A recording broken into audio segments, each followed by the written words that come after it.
삶도 가정에서는 부부 간의 정치입니다. 남편은 남편의 정치를 하고 아내는 아내의 정치를 하거든요.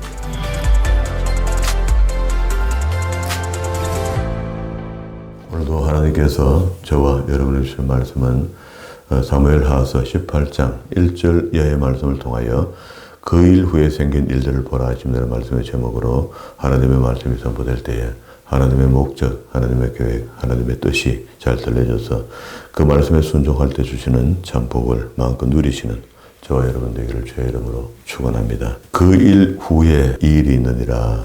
13장 1절부터 시작된 일이죠. 그 후에 이 일이 있으리라 하고 다윗의 가문에게 생기는 일이기도 하고 다윗 개인 신앙생활 속에 생기는 일이기도 합니다. 이 긴 이야기가 똑같은 제목으로 세 번째 그 일 후에 생긴 일들을 보라 하십니다는 말씀의 제목으로 계속 말씀이 이어지는데요. 이제 오늘 마무리가 되죠. 어쨌든 압살롬이가 란을 일으키게 되고 그 란을 위기죠. 위기 굉장히 위기였는데 이걸 평정시키고 마무리했는 것 같은데 뒤에 또 따라 아도니아가 란을 일으켰는데요. 아도니아가 란을 일으킬 때는 첫 번째 아들은 죽었고 두 번째 아들이 란을 일으켜갖고 왕이 궁실을 피하여 도망갔잖아요. 밤새도록. 이런 일이 생겼다가 겨우 항공하게 되고 그리고 난 뒤에 아도니아가 란을 일으키고 난 뒤에 아도니아는 란을 일으킬 때요. 제사장 그리고 군부는 요압 군대장관 그리고 또 종교적으로는 제사장까지 합의해갖고 그 당시에 이제 종교가 굉장히 중요하잖아요. 제사장이 필요하거든요. 제사장도 붙들고 군대 장관 요압도 붙들고 이렇게 아도니아가 란을 일으켜요. 양손에 양칼을 들고 그래도 하나님께서 그만큼만하게 하시는 것 같아요. 여기서 이제 압살롬도 그만큼 쓰임받는 거라 악한 도구로 쓰임받은 거죠. 처음에는 사랑스러운 아들로 태어나가 아버지의 사랑을 받고 자라다가 아버지의 사랑받은 이유를 여기 이야기하죠. 9절에 압살롬이 다윗의 신복과 마주치니라. 압살롬이 노새를 탔는데 그 노새가 큰 상수리 나무 번성한 가지가 아래로 지날 때에 압살롬 머리털이 그 상수리 나무에 걸린지라. 그러니까 한 번도 얘를 머쓱한 적도 없고요. 귀하게 자라도록 했고 그리고 또 이 압살롬의 특징이 머리가 긴 거라. 매년 머리를 깎았는데 그 중수가 얼마더라. 지난번에 그렇게 이야기했잖아요. 그렇게 곱게 잘 키운 자식인데 결국 그 속에 악한 것이 들어가니까 하나님을 대적하게 되는 그 신앙생활이 바로 되어 있었으면은 악한 것이 들어오면 방어하면 되겠죠. 스스로 내 옷에 내가 와야 되노 하고 그야말로 요즘 같은 기도원이라 쫓아 올라가고 기도하고 말이야 자복하고 이렇게 하면 되는데 그렇게 하지 못했다. 그러니까 이제 이 땅에 사는 동안에 사탄, 하나님, 성령님, 예수님, 우리, 나 이렇게 이걸 갖다가 배제하고 살 수는 없잖아요. 이거 관계가 계속 이루어지거든요. 이게 이제 그걸 이제 크게 따지면 하나님과 나, 마귀 이 상관관계가 계속 이루어지고 있다 하잖아요. 그러면 하나님과 나하고 사랑 안에서 하나님 제일 사랑하고 우리가 하나님을 사랑한다고 고백할 수 있고 그럼 마귀가 옆에서 배가 아프죠. 자기가 할 일이 있는데 이걸 갖다가 중간에 들어가고 이간질도 시키고 싸움도 일으키고 괴롭게 만드는 겁니다. 그러면 이걸 우리가 신앙생활 속에 영적인 부분들을 이해하면 마귀를 제거시키면 하나님과 둘만 남잖아요. 그럼 사랑의 관계만 남는 거거든요. 항상 삼각관계라는 것은 질투하는 사람 한 사람을 제하해버리면 두 사람을 사랑하는 사람이 된다는 거잖아요. 이게 잘 안 이루어지니까 지금 이 지경이 돼갖고 엉망진창이 된 거죠. 그래서 오늘 읽어도 우리 본문의 말씀 속에 뭐라 합니까? 다윗을 우리가 봐야 되는 것이 왕은 요압과 아비새 이때를 명하여 가로되 여기는 3군으로 나눴거든요. 2절에 보면은 3대로 만들어갖고 이제 방어하기로 하고 압살롬을 잡자 이렇게 된 겁니다. 이제 그러니까 이제 요압, 아비새 이때 이렇게 명령해서 나를 위하여 다윗 자신을 위하여 손은 압살롬을 너그리 대접하라. 지금 아버지를 죽이려고 쿠데타를 일으킨 세력인데 그걸 갖다가 개우 이제 날이 바뀌고 정신 차려서 공격해 들어오는 압살롬의 군대를 처단해야 된단 말이야. 완전 쿠데타의 세력을 걷어내야 되는데 아버지 하는 이야기가 이렇게 이야기하는데 여기는 많은 색깔이 묻혀 있습니다. 그렇지 않겠어요? 다윗은 이렇게 하나요? 그 아들 5번에 용서 못 한다. 잡아 당장 죽이라. 이렇게 이야기하던 매정한 아버지가 되고요. 그럼 이렇게 이야기하면은, 야, 그래 다윗이 참 정이 있는 사람이네. 칼을 들고, 아들이 칼을 들고 자기를 죽이려는데도 너그러이 대하라 하는 거에 참 정이 있는 사람이다. 하고 현재에 따르는 사람들은 다윗을 좋게 보겠죠. 현재. 구테타 세력에서 반대 세력이 되었으니까. 이런 글을 잘해요, 다윗이. 이게 다윗의 본 마음 속에도 아들을 사랑하는 마음이 일부 있는 것 같고요. 그런데 지금 상황에서는 그렇게 안 돼요. 너무 억울하고 한이 맺힐 거 아닙니까? 이놈의 새끼 말이야. 내가 지를 어떻게 하는데. 이런 마음이 들 건데도 불구하고 전쟁 나가는 병사들에게 너그러이 좀 대해라 이렇게 얘기해요. 나중에 이제 아솔림이 잡힐 때 됐어요. 죽일 때 되니까 요압 군대 장관이 칼을 갖고 가고 배를 국질러 죽입니다. 그러니까 집안끼리 죽이는 거잖아요. 그런데 이걸 처음 발견했던 병사는 오늘 아침에 출정할 때 왕이 했던 이야기를 기억하고 그걸 해롭히지 않습니다. 아까 9절 이하에 읽어 내려가면요. 상수리 나무에 머리가 너무 길어갖고 출렁출렁거리다가 상수리 나무에 얽혀버려요. 얽혀가 낙하산 타고 내려간 병사처럼 나무에 대롱대롱 걸려있는 거라. 걸려있는 것을 병사가 보고 요압 군대 장관에게 내가 압살롬의 머리가 나무에 걸려 대롱대롱 하고 있는 걸 봐왔나이다. 어쩐노 하기는. 그 아침에 다윗 왕이 지금 그걸 못하게 안 했습니까? 너그러이 대하라 안 했습니까? 그런데 뭐 안 됩니다. 요압이 12절에 사람이 요압에게 대답하되 내가 내 손에서 은천계를 받는다 할지라도 나는 왕의 아들을 손대지 아니하겠나이다. 이 소년은 이렇게 이야기하고요. 구미에 누구든지 소년 압살롬을 해하지 말라. 너그러이 대하라. 이렇게 했다 하는데 어떻게 그래 합니까? 이렇게 14절에 요압이 가르되 나는 너와 같이 지체할 수 없다 하고 손에 작은 창 셋을 가지고 가서 상수리 나무 가운데서 아직 살아있는 압살롬의 심장을 찌르니 요압의 병기만 소년 열이 압살롬을 에워싸고 쳐 죽이니라. 요압이 나팔을 불어 백성들로 그치게 하니 저희가 이스라엘을 따르지 아니하고 돌아오니라. 무리가 막 전면전이 일어나가 막 나무가 많은 곳에 늪지대 비싼 데 이런 데서 사온가 봐요. 그래서 구테타 왕이 죽었으니까 죽었다고 선포해버리고 막 병사들은 전부 다 이스라엘 사람들이잖아요. 결국은. 무리가 압살롬을 옮겨다가 숲을 가운데 큰 구덩이에 던지고 그 위에 심히 큰 돌을 무더기를 갖다 밀어넣어가 무덤 비사에 만들어 놓고 이스라엘 무리가 각기 장막으로 도망하니라. 압살롬이 살았을 때에 자기를 위하여 한 비석을 가져 세웠으니 이는 자기가 자기 이름을 전할 아들이 없음을 한탄함이라. 그러므로 자기 이름으로 그 비석을 이름하였으며 그 비석이 왕의 골짜기에 있고 이제까지 압살롬을 기념비라 일컬었더라. 자, 이렇게 되니까 이제 전쟁통에 나왔던 사람 중에 누구든지 한 사람이 파발마가 돼갖고 와서 왕에게 전쟁이 끝났다는 것을 성전보를 전해야 되잖아요. 본부에. 전해야 되는데 그때 나타난 사람이 두 사람인데요. 한 사람은 19절에 사독의 아들 아히마스고요. 21절에 또 한 사람이 있습니다. 구스 사람에게 이르되 내가 가서 그것을 왕께 구해라. 이게 무슨 이야기나 하면은 이 소식은 아주 이스라엘 나라에는 기쁜 소식이잖아요. 쿠데타가 일어나서 한 쿠데타의 대장이 죽었으니까 이 전쟁이 끝났으니까 이제 나라에 평안이 온 거죠. 평안이 온 건데 이 소식을 본부에서 기다리고 있는 다윗에게 알려주고 싶다고 사독의 아들 아히마스가 내가 하겠다고 자시한 겁니다. 청컨대 나로 빨리 왕에게 가서 여호와께서 왕의 원수를 갚아주신 소식을 전하게 하소서 하니까 20절에 요압이 저에게 이르되 너는 오늘 소식을 전하는 자가 되지 말고 다른 날에 전할 것이라. 이거는 기쁜 소식이긴 하지만 기쁜 소식이 아니다는 거잖아요. 그럼 다윗의 입장이 뭡니까? 전쟁에서 이렇게 구테타 세력이 끝이 났습니다. 라고 보고받는 이 자체는 기쁨이 되죠. 그런데 그 주제가 아들이잖아요. 아들 죽은 것을 들어야 되는 거라. 그러면 슬픔이 있죠, 또. 이 양당 간의 이야기이기 때문에 전해주는 사람도 미움을 받게 된다는 거라. 요압이 그걸 알고, 제사장 아들 아히마스에 가지 마라. 그리고 구스 사람, 병사 한 사람을 보내자.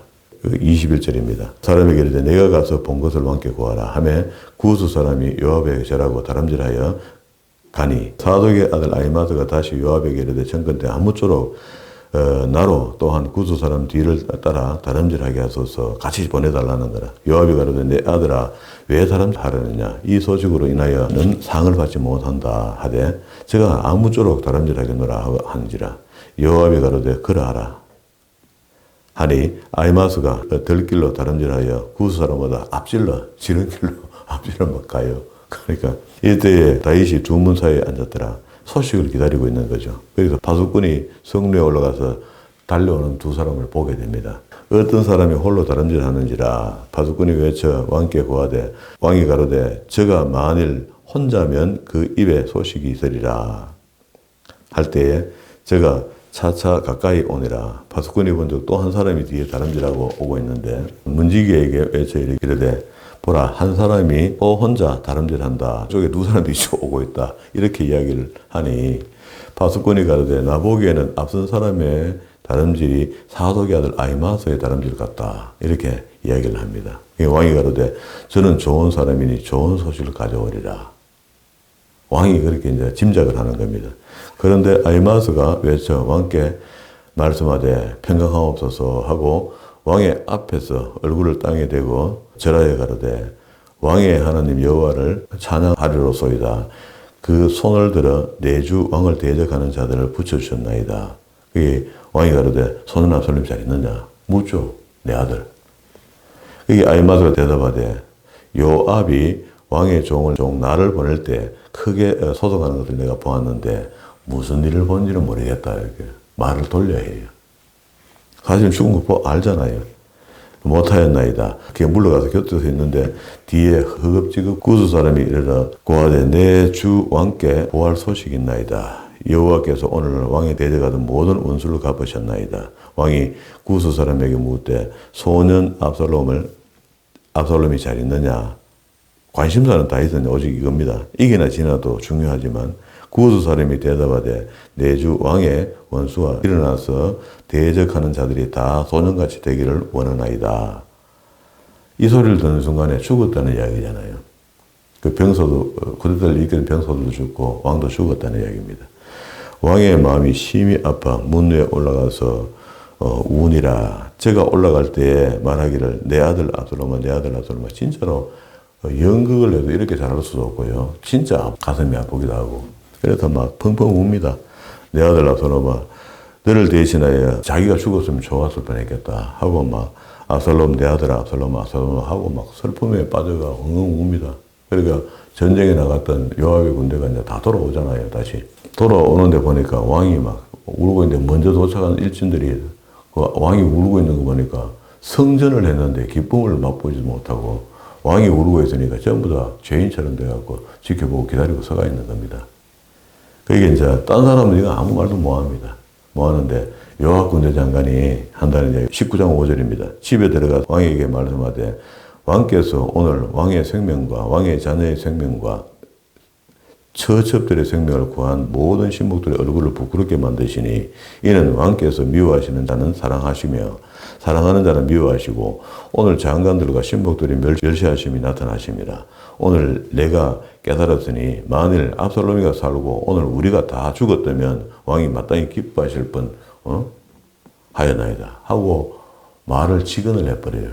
그러니까 이건 요압 군대 장관이기 때문에 할 수 있는 겁니다. 같은 집안의 식구인데 위기에 걸렸던 금방 왕 아닌 것처럼 될 뻔했다가 왕이 다시 복원됐잖아요. 이제 곧 일어나서 나가서 신복들의 마음을 위로하여 말씀하소서. 내가 여호와를 가리켜 맹세하옵나니 왕이 만일 나가지 아니하면 오늘 밤에 한 사람도 왕과 함께 머물지 아니할지라. 그래야면 그 화가 왕이 젊었을 때부터 지금까지 당하신 화보다도 더욱 심하리다 하고 협박하듯이 한마디 해요.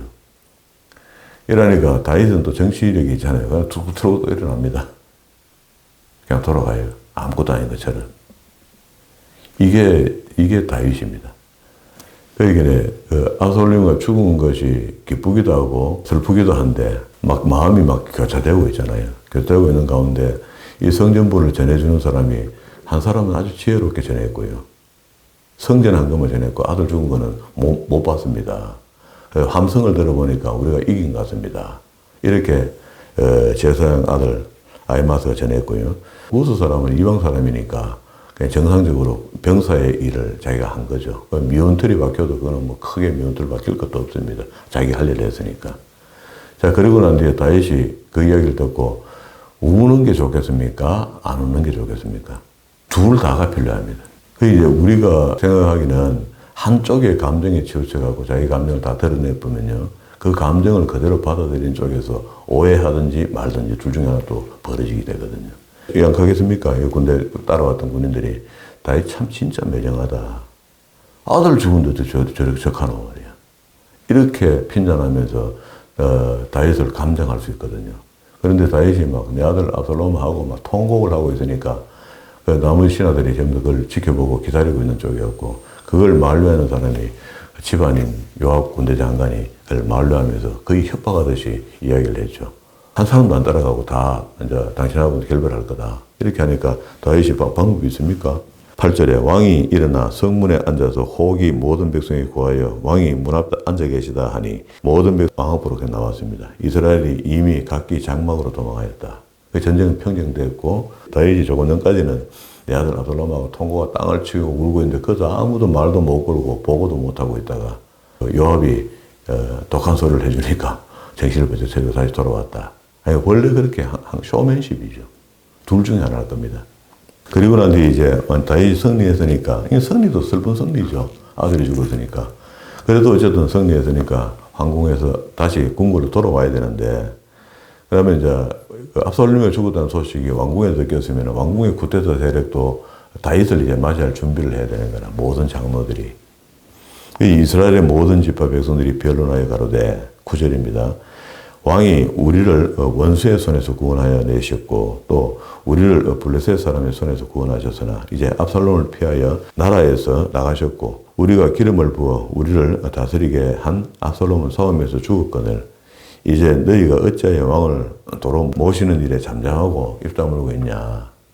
모셔갈 준비를 좀 해봐라. 황궁할 때 환영식을 좀 하라는 거죠. 그래서 다윗이 사독과 아비아달 두 제사장에게 기별하여 가로되 너희는 유다 장로들에게 고하여 이르기를 왕의 말씀이 온 이스라엘이 왕을 궁으로 도로 모셔오자 하는 말이 왕께 들렸거늘 너희는 어찌하여 궁궐로 모시는 일에 나중이 되겠느냐 하면서 이게 이제 돌아올 때 다시 정권이 수립되니까 거기에 이제 또 충성된 사람이 있고 충성하지 못하는 사람이 있고 뭐 이렇게 했죠. 너는 내 형제 내 교육이거늘 유다 지파를 보고 이야기합니다. 어찌하여 왕을 도로 모셔오는 일에 나중되리요 하셨다 하고 너희가 또 아마샤에게 이르기를 너는 내 고륙이 아니냐 내가 요압 대신하여 항상 내 앞에서 군장이 되지 아니하면 하나님이 내 위에 벌 내리시기를 바라노라 하셨다 하라. 그러니까 요 이야기가 다윗의 마음속에 들었던 이야기고요. 정권이 혼란할 때 요압이 지금 자기 아들 죽인 걸 알았잖아요. 그래서 이번에는 내가 바깥 치워버릴 거다 하고 바깥 치우려는 마음을 지금 가진 겁니다. 가지고 난 뒤에 20장 보면은요, 20장 9절에 보면은 20장에 있는 이야기가 셰바의 난이 또 일어나거든요. 돌아오는 중에 셰바가 1절에 보세요. 마침 거기 난류 하나가 있으니 베냐민 사람 비그라의 아들 셰바라 하는 자가 또 쿠데타를 일으켰는데 이거는 용맥도 없이 쿠데타를 일으켰어요. 한번 뭐 감 주르고 뭐 하다가 뭐 꼬리를 내리며 도망가는 이런 상황인데 그때에 이걸 정리하게 하기 위해서 아마샤를 보낸 겁니다. 아마샤를 보내놓으니까 처음 이제 일을 맡은 사람이 있겠네. 병사들도 잘 안 따라올 거고 지휘가 잘 안 될 거단 말이죠. 아마샤가 움직일 때는. 그 아마샤는 어쨌든 움직여야 되니까 그게 늦어요. 속도가. 이거 하나 정리하는 데 상당히 늦습니다. 4절부터 보면 왕이 아마샤에게 이르되 너는 나를 위하여 3일 내로 유다 사람 소집하고 너도 여기 있어라. 아마샤가 유다 사람들을 소집하러 가더니 왕의 정한 기한을 지체된지라. 왕이 시키는 대로 째까닥 못하는 겁니다. 부득부득 안 되는 거라. 그러는 중에 이제 소식을 들은 거죠. 이 중대한 일 이런 거는 요압 군대 장관을 시켜서 다 했는데 갑자기 아마샤를 시키는 거 보니까 이상하잖아요. 그래서 8절에 기브아의 큰 바위 곁에 이름에 아마샤가 맞으려 오니 때에 요압이 군복을 입고 띠를 띠고 집에 꽂힌 칼은 허리에 매었는데 저가 향할 때에 칼이 빠져 떨어졌더라. 요압이 아마샤에게 이르되 형은 평강하시뇨 하고 오른손으로 아마샤의 수염을 잡고 그 입을 맞추려는 채 하면서 아마샤가 요압의 손에 있는 칼은 주의치 아니하더라. 왜? 그 요압이 칼집에 보니까 칼이 떨어지고 없잖아요. 빈 칼집만 허리에 차고 있더라 말이야. 그러니까 요압의 손에 있는 칼을 주의치 아니하더라. 요압이 칼로 그 배를 찌르며 그 창자가 땅에 그러니 다시 안 쳐도 더 안 찔러도 그건 죽었더라는. 단칼에 죽었다 이 말입니다.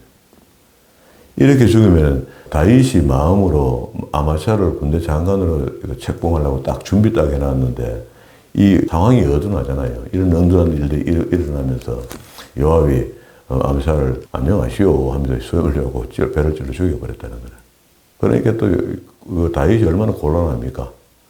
자기 마음이 들켰기도 하고 그러고 또 요압이 이제 다시 군대 장관으로 그대로 가만히 있게 되잖아요. 이렇게 되면은 이거 서묻기가 굉장히 곤란하거든요. 근데 이게 제가 봤을 때는 다윗에게 이게 어떤 가시인데요. 가시가 있어야 됩니다. 너무 순탄하게 자기가 하는 일이 잘 되고 있잖아요. 그럼 또 교만해집니다, 사람은. 나중에 이야기해요. 지금 21장 넘어가면은 내 나라의 백성들이 얼마나 되는지 인구조사를 한번 하자 해요. 근데 요압이 그 하나님이 싫어하는 일을 자기가 하는데 영적으로도 다윗이 좀 어두워지는 것 같아요. 늙으면서. 그게 군대 장관 요압이 그 말로 합니까? 말 하나하나 다 왕의 군대 아닙니까? 왕의 백성 아닙니까? 이렇게 이야기를 해요. 하는데도 요압 군대 장관 같이 믿음 없는 사람이 그렇게 이야기하는데도 그 말보다 믿음이 더 없는 거라. 다윗이 실시해 봅니다. 실시하는 순간에 하나님께 범죄가 되는 거죠. 하나님을 의심하게 되는 겁니다. 백성들의 수를 헤아려 본다 하는 이야기가. 그래서 헤아리다가 다 못다 헤아리 보고 하나님 앞에 회개하죠. 용서를 빕니다. 잘못됐다고. 하나님 내가 잘못했습니다 하고 용서하거든요. 빌거든요. 그런 이야기. 그리고 이제 이 인간 내면의 영적인 상태와 육적인 상태를 아주 폄훼하게 왔다 갔다 하면서 다윗을 두고 우리가 이걸 볼 수가 있는 거죠.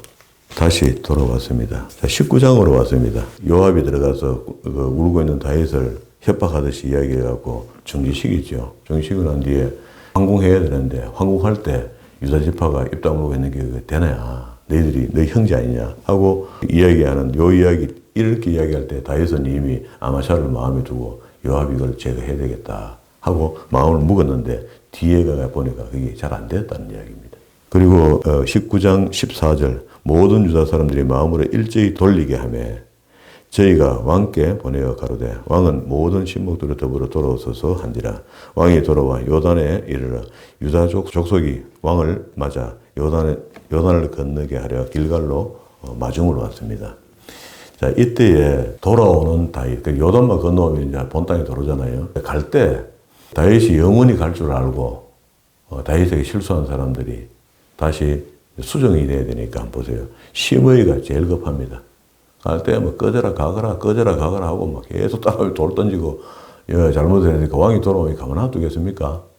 바울임에 있는 베냐민 사람 게라의 아들 심의가 급히 유다 사람들과 함께 다윗 왕을 맞으러 내려올 때에 베냐민 사람 1,000명이 저와 함께 하고 사울의 사원 시바도 뒤늦게 이제 무이보셋에 대해서 시바가 거짓말한 게 있거든요. 사울 왕의 전지를 지가 다 가져가잖아요.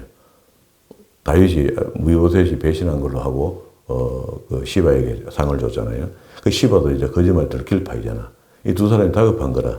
시바도 그 아들 5과 종 20명을 더불어 저와 함께 요단강을 밟고 건너 왕 앞으로 나오니라. 왕이 선히 여기는 대로 서게 하려 하여 나룻배가 건너가니 왕이 요단을 건너려 할 때에 게라의 아들 심의가 왕 앞에 엎드려 왕께 구하되 엊그제까지 욕을 하고 꺼져라 하다가 지금 심각하게 된 겁니다. 죽게 됐잖아요. 왕에게 욕을 했으니까. 그래서 용서를 빕니다. 왕께 구하되 내 주의 원컨대 내게 죄를 주지 마옵소서. 내 주 왕께서 예루살렘 이거는 지금 백성들이 다 지켜보고 있습니다. 마중 나온 군대가 다 보고 있고요. 자기가 데리고 온 군사도 다 보고 있고 나오시던 날 종이 패역한 일을 기억하지 마옵소서. 마음에 두지 마옵소서. 이게 마음에 어찌 안 듭니까? 왕이 종 내가 범죄한 줄로 아는 거로 오늘 요셉의 온 족속 중에서 내가 먼저 내려와서 내 왕을 영접하나이다. 수레의 아들 아비새가 대답해 가로되 심의가 여호와의 기름 부으신 자를 저주하였으니 그로 인하여 죽어야 마땅치 아니하나이까. 그러기 기름 부은 자는 다윗이고 시므이가 평민이 돼서 기름 부은 자를 욕했으니까 왕이 이건 당연히 죽여야 됩니다. 왕이 늘 그런 정책을 갖고 있었잖아요. 기름 부은 반지를 함부로 하지 말아야 했잖아요. 근데 함부로 한 시므이를 죽여야 됩니다. 이런 말이죠. 다윗이 가로되 수르의 아들들아 내가 너희와 무슨 상관이 있기로 너희가 오늘 나의 대적이 되느냐 오늘 어찌하여 이스라엘 가운데서 사람을 죽이겠느냐 이 기쁜 날에 성전하는 날에 다시 황궁하는 날에 내가 오늘 이스라엘의 왕이 된 것을 내가 알지 못하리요 하고 시므에게 이르되 내가 죽지 아니하리라 하고 저에게 맹세를 해줍니다. 다윗이 이것도 정치입니다. 돌아온 다윗 시므이를 용서하다. 이게 닉네임이 되는 거죠. 모든 백성들이 보면서 다윗이 그 갈 때 그렇게 독한 욕을 하던 시므이를 용서하다. 그렇게 역시 다윗은 성군이다. 아주 아량이 넓은 사람이다. 이게 이제 나타나는 거죠. 사울의 손자 무이보셋이 내려와서 왕을 맞으니 저는 왕을 떠난 날로부터 평안히 돌아온 날까지 그 발에 맵시를 내지 좋은 옷을 입고 좋은 신을 신지 않았다. 내지 않으면 수염을 깎지 아니하며 옷을 빨지 아니하였더라. 예루살렘에서 와서 왕을 맞을 때 왕이 저에게 물어가르되 무비보셋이여 내가 어찌하여 나와 함께하지 아니하였느냐. 그게 시바가 거짓말한 것 때문에 지금 오해하고 있거든요. 대답하되 내가 주 왕이여 왕의 종 나는 끌뚝발임으로 내 나귀의 안장을 지어 타고 왕과 함께 가려고 하였더니 나의 종이 나를 속이고 종 나를 내 주 왕께 참사하였나이다. 거짓말로 그렇게 보고했습니다. 내 주 왕께서는 하나님의 사자와 같으시니 왕의 처분들이 없어서 그래도 요거는 이제 무이보셋은 하여튼 마음이 하여튼 바릅니다. 왕이 갔을 때 같이 즐거움을 맛보지 않고 식음을 전폐하고 왕이 지금 고생하는데 내가 어떻게 멋내고 있노 하고 신발도 제대로 맵시는 신발 안 신었다 이런 말이잖아요. 그러면서 지금도 왕의 처분들을 하옵소서 하고 다소곳합니다. 내 아비의 오원집인 내 주 왕 앞에서는 다만 죽은 사람이 되지 아니하였나이까. 어차피 내가 그때 죽어도 죽었었는데 날 살려준 거니까 내 목숨은 왕의 것이다. 그러나 종을 왕의 상에서 음식을 먹는 자 가운데 두셨으니 내게 오히려 무슨 오름이 있어서 다시 왕께 부르짖을 수 있게 사오리까. 왕이 저에게 이르되 내가 어찌하여 또 내 일을 말하느냐. 내가 이르노니 너는 시바 밭을 나누라. 시바에게 그 모든 재산을 다 줬다가 다시 이제 일부를 그냥 반텀 내용을 보니까 그런 게 아니다는 거라. 근데 다윗이 이걸 갖다가 100%다 빼들어가 시바를 죽이고 무이보셋에게 이렇게 원점으로 돌려줘야 되는데 그렇게 안 해요. 밭을 나누라 이렇게. 무이보셋이 왕께 구하되 내 주 왕께서 평안히 궁에 들어오시게 되었으니 저는 그 전부를 차지하게 하소서. 나는 재산 때문에 내가 익하는 거 아니다. 시바에 주소도 이렇게 시바에 놔두라고. 무이보셋이 지금 바른 거죠 사실은. 이렇게 이제 마무리를 하는데 그리고 난 뒤에 또 한 사람 챙겨야 될 사람이 있습니다. 이게 요단을 건너갔을 때 군 장비, 음식, 침실 같은 게 다 준비해왔던 재벌 있잖아요. 바실레. 길리앗 사람 바실레가 왕을 보내어 요단을 건너려고 로글림에서 내려와서 함께 요단에 이르니 바실레는 매우 늙어 나이가 80세 되는데 거부인 거로 재산도 많고 거부이죠. 그래서 바실레는 자기한테 고맙게 했잖아요. 그래서 일단 서울에 가자. 가면 내가 벼슬 한 자루 주겠다. 하고 데리고 갈라 하니까 그 고마움을 표시하려니까 바실레가 거절해요. 내가 이 나이에 지금 가갖고 무슨 기림을 보겠노. 그게 다만 내 아들 좀 챙겨주면 좋겠다. 37절. 청컨대 종을 돌려보내소서 내가 본성 부모의 묘 곁에서 죽으려니다. 제 있는 곳 고향에서 죽겠다. 그러나 왕의 종 자기 아들이 있어요. 기맘이 여기 있사오니 청컨대 저로 내주 왕과 함께 건너가게 하옵시고 왕의 처분대로 저에게 베푸소서. 이 말은 출세기를 좀 내려달라는 이야기죠. 벼슬 하나 하도록 해달라. 왕이 대답하되 기맘이 나와 함께 건너가리라. 내가 너의 좋아하는 대로 저에게 베풀겠고 또 내가 내게 구하는 것은 다 너를 위하여 시행하겠다. 무엇이든지 아들을 통해서 이야기하면은 내가 그 기맘에게 내가 베풀겠다. 이 다윗입니다. 그러면 지금 그 벌 줄 자를 벌 주고 막 이렇게 할 줄 알았는데 벌 받을 사람이 벌 안 받고 용서해버리고요. 하여튼 분위기가 이상하게 들어가죠. 그리고 이제 은혜 베푼 사람들에게는 끝까지 은혜를 베푸는 이런 모습을 보여주는 겁니다. 이게 전부 다 백성들이 보는 겁니다. 그러니까 돌아온 다윗, 시어머니를 용서하는 것부터 시작해갖고 은혜 베푼 사람을 잊지 않고 다 챙겨주고 아들들까지 다 챙기는 걸 다윗이 보여줬기 때문에 백성들이 이거 진짜 후덕한 왕이 되는 거죠. 제대로 된 왕이잖아요. 이 정치적으로는 이 일을 통해서 훨씬 더 다윗이 격이 높아질 겁니다. 그리고 이제 뒤에 이제 이야기는요, 40절부터 여기 마지막 절까지 43절까지 있는 이야기는요, 유다와 이스라엘은 11지파잖아요. 갈라서 이야기하면. 그래서 이제 10지파 대 11지파까지 10지파 대 2지파가 됩니다. 유다 지파하고 베냐민 지파가 하나 붙어 있으니까 10지파의 대립 상태로 돼갖고 서로 모셔올라. 왕이 길갈을 건너고 기맘도 함께 건너오는데 40절입니다. 백성이 이스라엘 백성이 절반이나 왕을 호행하니라. 이제 환영하고 뭐 이렇게 합니다. 온 이스라엘 사람들이 왕께 나와서 고하되 우리 형제 유다 사람들이 어찌 왕을 도적하여 왕과 왕의 권속과 왕을 쫓는 모든 사람을 인도하여 요단을 건너었나이까 하며 유다 모든 사람들이 이스라엘 사람들에게 대답하여 왕은 우리의 지신인 까닭에 그렇게 됐다 하면서 43절에 이스라엘 사람들이 유다 사람들에게 10지파가 2지파에게 이런 표현이 됩니다. 대답하여 이르되 우리는 왕에 대하여 10분을 가졌으니 그 세력으로 본다면 10지파가 우리다. 이런 표현을 하는 거죠. 가졌으니 다윗에게 대하여 너희보다 더욱 관계가 있거늘 너희가 어찌 우리를 멸시하여 우리 왕을 모셔오는 일에 먼저 우리와 의논하지 아니하였느냐 하나 유다 사람들의 말이 이스라엘 사람의 말보다 더 강경했다. 이게 다윗이 유다 지파 사람이니까 다윗 왕에게 유다 지파 장로들이 확 이야기하면은 어떤 말이 먹혀 들어가는 겁니다. 그래서 이스라엘 10지파가 왜 우리를 빼고 너희끼리만 갔노 하고 우리가 힘이 없는 것도 아니잖아. 이렇게 해도 안 통해요. 오늘 여기까지만 정리합시다. 그리고 난 뒤에 이제 20장에서는 또 쿠데타, 또 다른 세력이 또 쿠데타를 일으키는데 이거는 그대로 뭐 그냥 정리가 돼요. 아까 우리 참 조금 봤잖아요. 근데 다음 시간에 보도록 하고. 다윗이 짧은 시간 속에 환란이 왔죠. 이게 아들을 피해서 궁을 떠나는 일이 벌어졌고, 이건 대단한 일이거든요. 그 당시로 봤을 때는. 그런 일이 있을 때 우리가 조목조목 정리해 보니까 다윗이 유익이 훨씬 더 많은 것 같아요. 그게 어떤 면에서는 바울이 이야기했던 말대로 고난이 내게 유익이다.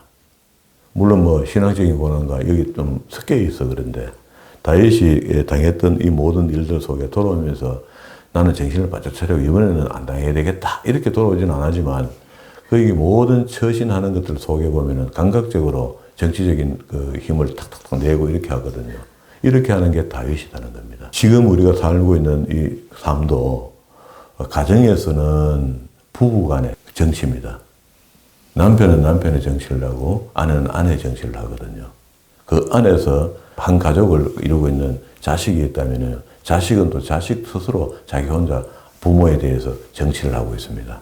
이렇게 하면 아빠가 좋아하고 이렇게 하면 엄마가 좋아하고 내가 어느 편을 들어야 될까? 이거 정치입니다. 가정의 정치거든요.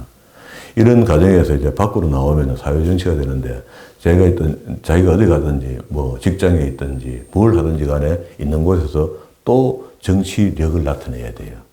감각적으로. 내가 정치한다고 정치하는 것이 아니고 누구를 만나든지 자기 상사를 만나든지 뭐 직원을 만나든지 부하 직원을 만나든지 다 정치입니다. 우리는 종교라는 틀이 하나 더 있으니까 교회 돌았죠. 교회 돌아오면 교회 안에도 교회 정치가 있습니다. 그런데 이제 교회 정치는 이건 너무 색깔을 드러내면은요, 은혜 없는 사람이 되어버려요. 그러니까 적당히 은혜도 있어야 되니까 이것들이 막 교차되는 거라, 안에서. 교차되면서 오늘 다윗이 하는 이런 행동들을 보면은요, 우리가 너무 미숙하다는 겁니다. 다윗이 수가 우리보다 훨씬 더 높은 것 같아요. 같은 하나님을 믿는 신앙인인데. 다윗의 이런 그 정약적, 정치적 이런 모습들이 은혜 가운데서 잘 표현되고 저는 이런 것들을 봤잖아요. 때로는 슬프게 우는데 그 진심으로 우는 눈물 맞습니다. 진심으로 울기도 하지만은 또 그만하라 할 때 탁 끝일 줄도 아는 거라.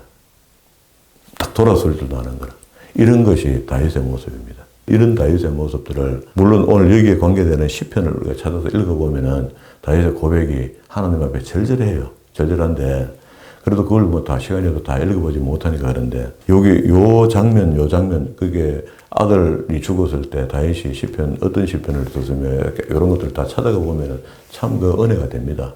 앞으로 성경을 볼 때 그런 면에서 좀 살펴보기 시작하면은요, 다윗의 내면 속을 우리가 좀 볼 수 있으면은 지금 내가 살아갈 때도 다윗이 그래도 하나님 앞에 합한 사람 아닙니까? 우리도 기준이 있다면 다윗처럼 살아야 되겠다 하는 기준이 있어야 될 거 아닙니까? 그런 기준을 만들어서 그것이 역시 그때도 하나님께서 다윗을 기뻐했던 것처럼 우리가 다윗을 닮아가는 것, 다윗의 신앙을 배워가는 것, 이것 때문에 하나님 우리를 향하여 기쁨으로 봐줄 수 있다면 성경 때문에 하나님의 사랑을 받을 수 있는 거죠. 그런 사랑을 탐닉하고 그런 사랑을 맛보고 또 그런 사랑을 이루어가는 저와 여러분 되기를 주의 이름으로 축원합니다.